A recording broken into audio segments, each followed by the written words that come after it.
2004 Western Star. It's got 260,000 miles on it. It's in a painted aluminum tank, or Robica tank. 10-speed.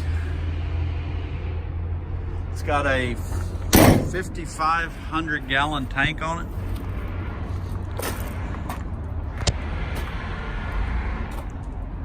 Dual pump. We've got to put the hoses on.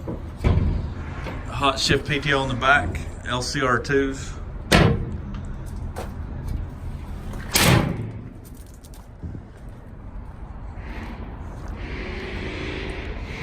Vapor recovery.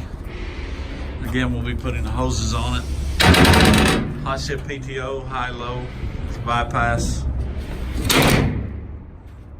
4-compartment. Bottom load, 04 Western Star. Postleasing.com.